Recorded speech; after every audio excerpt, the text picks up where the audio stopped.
Hello viewers, good morning. இன்னைக்கு நம்ம பார்க்க போறது ஒரு குழம்பு வெரைட்டி. இது வத்த குழம்பு, புளி குழம்பு மாதிரி இல்லாம கொஞ்சம் டிஃபரண்டா இருக்குங்க. இத நாங்க எங்காத்துல வெந்தய குழம்புன்னு சொல்லுவோம். இதை எப்படி பண்ணலாம்? இதுக்கு தேவையான பொருட்கள் என்னங்கிறது பார்க்கலாம். அதுக்கு முன்னாடி இந்த குழம்பை வந்து இரும்பு இழுப்பு சட்டியில பண்ணீங்கன்னா ரொம்ப நல்லா இருக்கும். இந்த நான் எடுத்துட்டு இருக்க இழுப்பு சட்டி ஒரு 4-5 பேருக்கு தாராளமா பண்ணலாங்க. இது இந்த இழுப்பு சட்டி எடுத்துட்டு இருக்கேன். இதுக்கு தான்னு பாத்தீங்கன்னா வெண்டைக்காவும் போட்டுக்கலாம், கத்திரிக்காவும் போட்டுக்கலாம். நான் இன்னைக்கு சூஸ் பண்ணிருக்கிறது வெண்டைக்காய். இதை நான் இப்படி கட் பண்ணி வச்சுட்டு இருக்கேன் டயகனலா.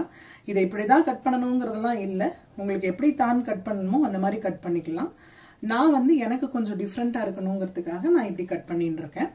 அண்ட் இதுக்கு தேவையான பொருட்கள் கடுகு, வெந்தயம், கடலைப்பருப்பு, உளுத்தம்பருப்பு, வரமிளகால நான் 2 இது எடுத்துட்டு இருக்கேங்க. அதாவது கொஞ்சம் இது காரம் கொஞ்சம் நிதானமா இருக்கும், இது கொஞ்சம் காரம் இருக்குங்க, எக்ஸ்ட்ரா காரம். ஏன்னா இந்த குழம்புக்கு நம்ம போட போற மொத்த காரமே இந்த இதை டிபெண்ட் ஆகி தான் இருக்கும். வேற எந்த பொடியும், சாம்பார் பொடியோ வேற எந்த பொடியோ போட போறது இல்லை.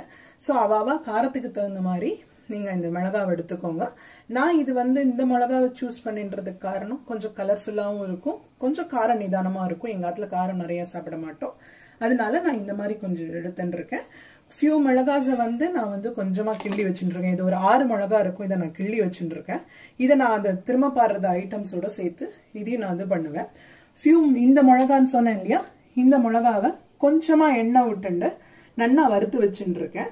இதை என்ன பண்ணுவோம் அப்படின்னா, இந்த மிளகாவை வறுத்து தனியா வச்சுட்டு இந்த மிளகாவை கையால நான் க்ரஷ் பண்ணிப்பேன். நான் உங்களுக்கு முடியும்னா கையால க்ரஷ் பண்ணிக்கோங்க, அப்படி இல்லைன்னா நீங்க மிக்சியில ஒரு சுத்து விட்டு எடுத்துக்கோங்க. அவ்வளவுதாங்க இதுக்கு. அண்ட் இதுல இன்னொரு விஷயம் இந்த புளி எடுத்துட்டு இருக்கேன் இல்லையா, இந்த புளி கருப்பு புளி கொஞ்சம், புது புளி கொஞ்சம் எடுத்துட்டு இருக்கேன். எப்பவுமே இந்த வத்த குழம்பு அந்த மாதிரி ஐட்டம்லாம் பண்றச்சே கொஞ்சம் கருப்பு புளி போட்டுட்டீங்கன்னா டேஸ்ட் கொஞ்சம் நல்லா இருக்கும், வேற எதுவும் டிஃபரன்ஸ் இருக்காது. இது நான் அழுத்தி பிடிச்சேன்னா ஒரு சின்ன மீடியம் சைஸ் லெமன் சைஸ் வரும் உங்களுக்கு. இதை நல்லா தண்ணி விட்டு கொஞ்சம் கரைச்சி வச்சுட்டு இருக்கேன். அதை ரொம்ப திக்கா இல்லாம ரொம்ப தண்ணியாவும் இல்லாம இந்த அளவுக்கு நீங்க கரைச்சி வச்சுக்கோங்க. அவ்வளவுதாங்க. இதுல கொஞ்சமா பேருக்கு வாசனைக்கு ஒரு ஜஸ்ட் இந்த ஸ்பூன் இருக்கு இல்லையா, இந்த ஸ்பூனுக்கு ஒரு ஸ்பூன் கொஞ்சம் ஜாஸ்தி, ஒரு ஸ்பூன் கும்பலான்னு வச்சுக்கோங்க. அந்த அளவுக்கு நான் எள்ளு எடுத்துட்டு இருக்கேன். இதை இப்ப எப்படி பண்ணலாம்னு பார்க்கலாம். முதல்ல நான் அண்ட் இது பெருங்காயம் இதுல கொஞ்சம் போட்டுக்கலாம். இதுக்கு கட்டி பெருங்காயமும் போட்டுக்கலாம், பொடியும் போட்டுக்கலாம். அது அவாவா சௌரியம், எது வேணா போட்டுக்கோங்க. அண்ட் இது ஜஸ்ட் லாஸ்ட்ல பேருக்கு வாசனைக்காக, ரொம்ப பேருக்கு ரொம்ப போடக்கூடாது, ஜஸ்ட் ஒரு இதுக்காக கொஞ்சம் ஃபியூ கறி லீவ்ஸ் வச்சுட்டு இருக்கேன். இப்போ நான் அந்த வறுத்தன்னு சொன்னேன் இல்லையா, இந்த மிளகாவை இதை என்னால நான் கையால கிரஷ் பண்ணல, மிக்சியில கிரஷ் பண்ணி எடுத்துன்றேன்.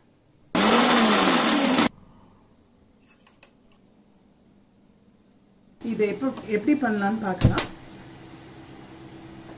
நீங்க நல்லெண்ணெயும் விட்டுக்கலாம், கடலெண்ணெயும் விட்டுக்கலாம். நான் கடலெண்ணெயை ப்ரிஃபர் பண்ணுவேன், இது இன்னும் நல்லா இருக்குங்கிறதுக்காக.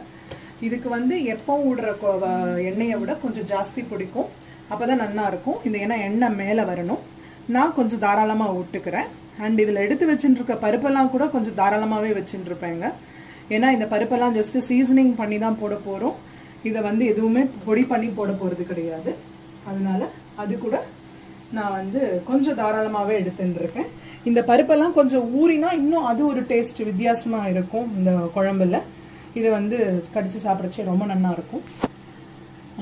இப்போ அடுப்புல ஆயில் விட்டாச்சு, முண்டுங்கிற அளவுக்கு எண்ணெய் விட்டுக்கோங்க. கொஞ்சம் சூடானதுக்கு அப்புறம் நான் ஒரு ஸ்பூன் கடுகு ஆட் பண்ணிக்கிறேன். ஒரு ஸ்பூன் கொஞ்சம் எக்ஸ்ட்ரா ஆட் பண்ணிக்கிறேன். கடுகு நல்லா பொரியணும்.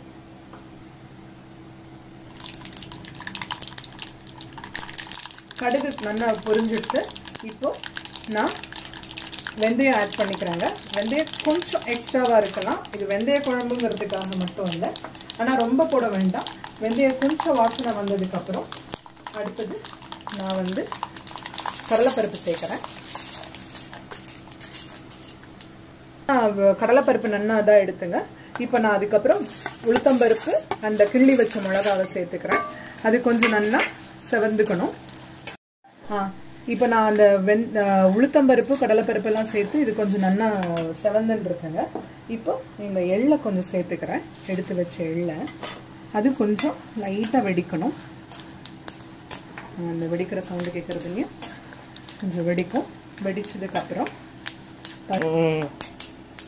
இப்போ பெருங்காய பொடி கொஞ்சம் சேர்த்துக்கிறேன். அப்புறம் நான் எடுத்து வச்ச தானை சேர்த்துக்கிறேங்க. தானோட கொஞ்சமாக கருவேப்பிலை வச்சுருந்தேன் இல்லையா, அதையும் சேர்த்துட்டேன். இப்போ இதை வந்து நல்லா அந்த வெண்டைக்காயோட வழவழப்பு போகிற அளவுக்கு கொஞ்சம் வதக்கிண்டிங்கன்னா ரொம்ப நல்லா இருக்கும். பாருங்க, நம்ம வெண்டைக்காவை ஆட் பண்ணி கொஞ்சம் நல்லா வதக்கிட்டோம். இப்போ அதில் உள்ள வழவழப்பெல்லாம் ஆல்மோஸ்ட் போயிடுது. இந்த ஸ்டேஜில் நீங்கள் கரைச்சி வச்ச புளியை இதில் சேர்த்துக்கலாம். இதுலேயே நான் மஞ்சள் பொடியும் போட்டுட்டேன். கலர் எப்படி இருக்குன்னு பார்க்காதீங்க, ஏன்னா கொஞ்சம் கருப்பு புளியும் புது புளியும் போட்டுன்றதுனால இந்த கலரில் இருக்கும். உங்களுக்கு இந்த கலர் வேண்டாம், எங்களுக்கு புதுசாகவே இருக்கணும்னு நினச்சா புது புளி மட்டும் போட்டுக்கோங்க. பட் இது வந்து கருப்பு புளி கொஞ்சம் சேர்த்துட்டிங்கன்னா டேஸ்ட் ரொம்ப நல்லாயிருக்கும். அதுக்காக தான் அதில் நான் சேர்த்துட்டுருக்கேன். பார்த்தீங்களா, இந்த எள்ளெல்லாம் எப்படி நல்லா மிதந்து நல்லா இருக்கு. இது ரொம்ப டேஸ்ட் கூட ரொம்ப நல்லா இருக்குங்க. எனக்கு இங்கே நல்லா ஸ்மெல் வருது. இது இப்போ இந்த புளிஜலம் விட்டதுக்கப்புறம் இது நல்லா கொஞ்சம் கொதிக்கணும். அந்த தான் இன்னும் கொஞ்சம் வேகணும். ஸோ அதுக்கப்புறம் நம்ம பச்சை வாசனை புளி போனதுக்கப்புறம் இதுக்கு தேவையான அளவு உப்பு சேர்க்கலாங்க.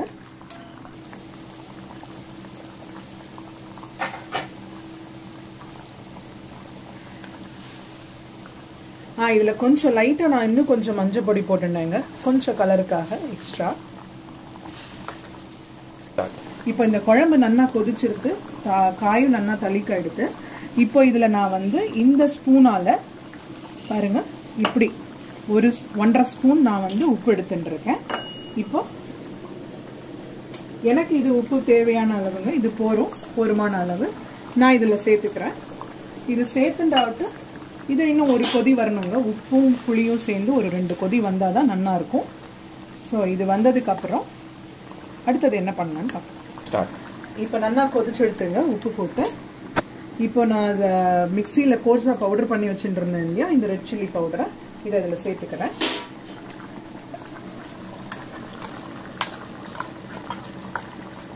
நான் அந்த மிளகா சூஸ் பண்ணதே அதோட கலருக்காக தாங்க. கொஞ்சம் காரமும் நிதானமாக இருக்கும். குழந்தையெல்லாம் சாப்பிட்ணுன்னா கொஞ்சம் நிதானமாக இருந்தால் பெட்டருங்க, ரொம்ப காரமாக இல்லாததுக்கு. அதனால நான் இதை சேர்த்துட்டுருக்கேன். இது சேர்த்தா விட்டு ஒரு 2 கொதி வரணுங்க. பாருங்க, உங்களோட வெந்தய குழம்பு ரெடி டு சர்வ். பாருங்க, பார்த்தீங்கன்னா மேலாக அந்த எண்ணெய் நல்லா முதந்துன்னு இருக்கும். இந்த ஸ்டேஜில் ஆஃப் பண்ணிட்டா போதும். அந்த ஆல்ரெடி வறுத்து வச்ச மிளகா இருந்ததுனால ரொம்ப கொதிக்கணுன்ற அவசியம் இல்லை. 2 பாயில்லையே உங்களுக்கு அந்த எண்ணெய் நல்லா பிரிஞ்சுக்க ஆரம்பிச்சிடும். அந்த ஸ்டேஜில் நிறுத்திடலாம். இதுக்கு வந்து பெஸ்ட் அக்கம்ப்ளிஷ்மெண்ட் நீங்கள் பார்த்தீங்கன்னா, இது வந்து வெறும் பருப்பு தொகையில் கூட ரொம்ப தேவாமிரதமாக இருக்கும் அதோட சாப்பிட்றதுக்கு. வேணும்னா நீங்கள் பொட்டேட்டோ ஃப்ரையோ இல்லாட்டி சேப்பங்கிழங்கோ இல்லை ஒன்றும் இல்லைன்னா சுட்ட அப்பளம் கூட ரொம்ப நல்லா இருக்குங்க. Hope you like it. கண்டிப்பாக ட்ரை பண்ணி பாருங்கள். தேங்க்ஸ் ஃபார் வாட்சிங். If you like it, please subscribe to our channel. Thanks and have a good day.